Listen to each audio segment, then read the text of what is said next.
Sementara 7 pemilik akun media sosial ditangkap polisi karena diduga melakukan provokasi yang berujung kericuhan dalam unjuk rasa di Jakarta akhir Agustus lalu. 2 di antara tersangka merupakan pasangan suami istri.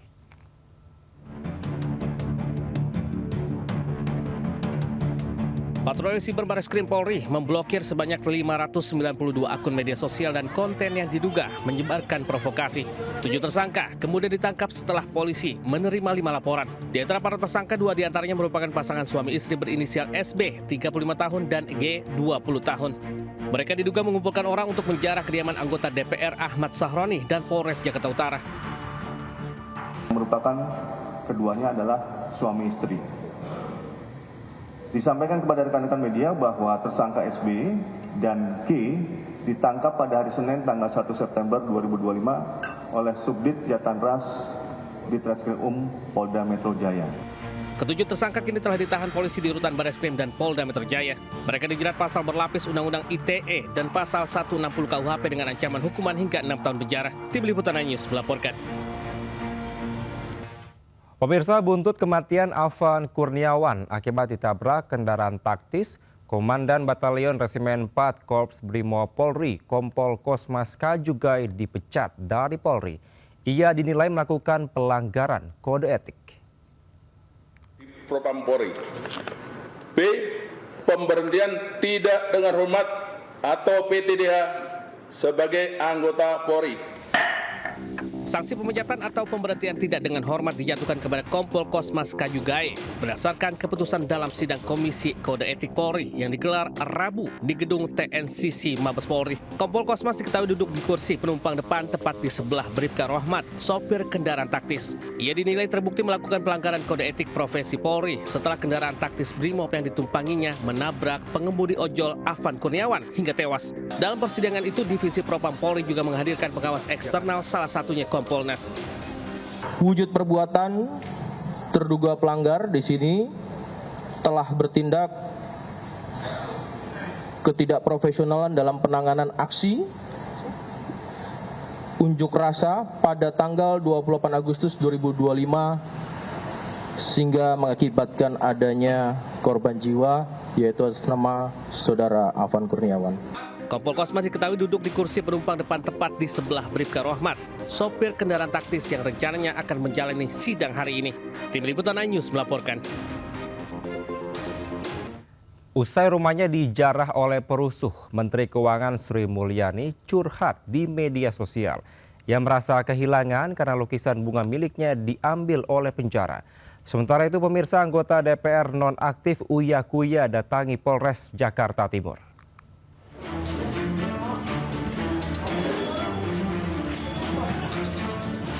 Aksi penjarahan di rumah pribadinya meninggalkan trauma bagi Menteri Keuangan Sri Mulyani Indrawati. Melalui akun media sosialnya, bendahara negara itu menggambarkan hilangnya lukisan bunga karyanya sendiri akibat dicuri penjara berjaket merah. Lukisan bunga dilukisnya sendiri 17 tahun lalu. Itu merupakan hasil dan simbol perenungannya serta kontemplasi diri. Menurutnya lukisan itu sangat pribadi, seperti rumahnya yang dijarah. Sementara itu, artis sekaligus anggota DPR nonaktif Uya Kuya ajukan restoratif justice kepada salah satu pelaku penjarahan rumahnya. Pasalnya, pelaku merupakan seorang wanita, tidak mengetahui barang rosokan yang diambilnya dari depan rumah Uya Kuya adalah hasil perusakan dan penjarahan. Uya Kuya juga mengaku belum melapor terkait insiden penjarahan rumahnya. Tim Liputan News melaporkan.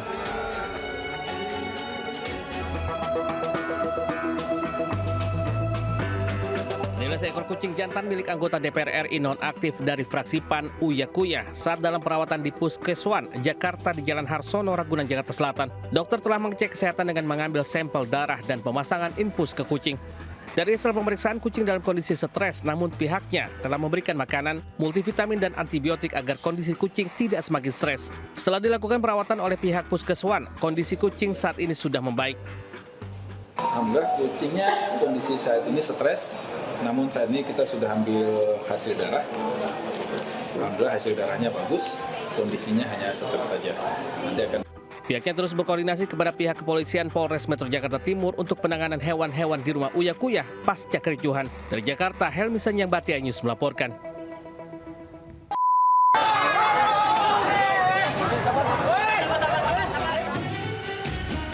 Warga panik dan berhamburan saat mengetahui 4 gudang kain, sepatu, makanan dan logistik Dinas Perumahan dan Kawasan Permukiman Pemerintah Kota Cimahi terbakar hebat.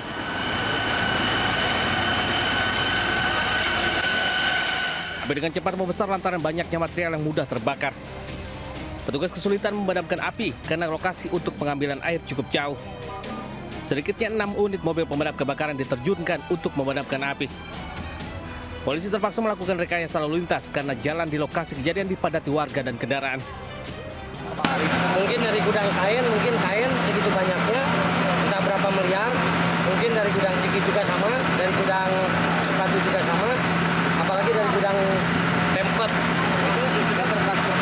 Berkas-berkas dokumen ya. Beruntung saat kejadian kondisi gudang kosong karena karyawan sudah pulang. Sementara kerugian material ditaksir menembus miliaran rupiah. Dari Cimahi, Jawa Barat, Yono Wahyu Anyus melaporkan. Puluhan santri di salah satu pondok pesantren di kota Depok, Jawa Barat diduga alami keracunan makanan. Dalam kurun 3 hari, sebanyak 72 santri alami gejala demam, pusing, muntah, dan diare hingga harus mendapatkan perawatan medis.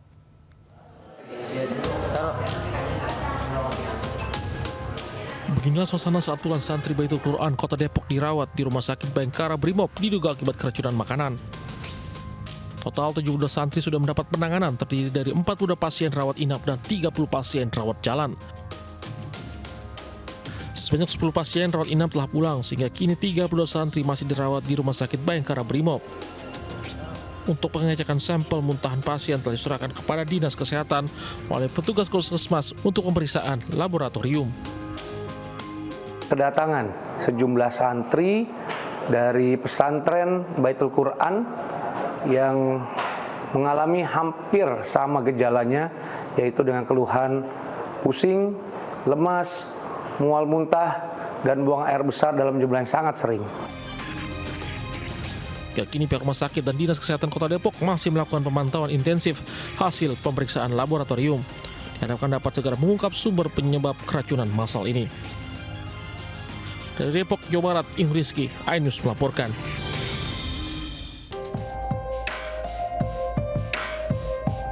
Rekaman kamera pengawas yang berada di kawasan industri Candi Ngalian, Kota Semarang memperlihatkan saat sepasang kekasih yang merupakan orang tua bayi menuju lahan kosong. Keduanya kedapatan membawa alat gali tanah dan jasad bayi yang baru dilahirkan. Usai menguburkan bayinya, keduanya kemudian meninggalkan lokasi dengan menggunakan sepeda motor. Polisi akhirnya berhasil menangkap 2 pelaku pembuang bayi. Keduanya ditangkap di sebuah rumah kos di Ngalian, Semarang. 2 pelaku nekat mengugurkan kandungannya lantaran malu hamil di luar nikah. Sang ibu juga lantas mengugurkan bayi dengan meminum obat yang dibeli. Coba kabur tidak, karena yang saudara Rafli ini masih bekerja, kerjanya di sekitar Kalijen. Mungkin yang pertama alasannya menggugurkan karena sakit, infonya waktu hamil saudari muda ini Fatimah. Atas perbuatannya, keduanya mendekam di sel tahanan dan dijerat pasal tentang perlindungan anak Junto pasal 346 KUHP dengan hukuman 4 tahun pidana penjara. Dari Semarang, Jawa Tengah, Wisnu Wardana, iNews melaporkan.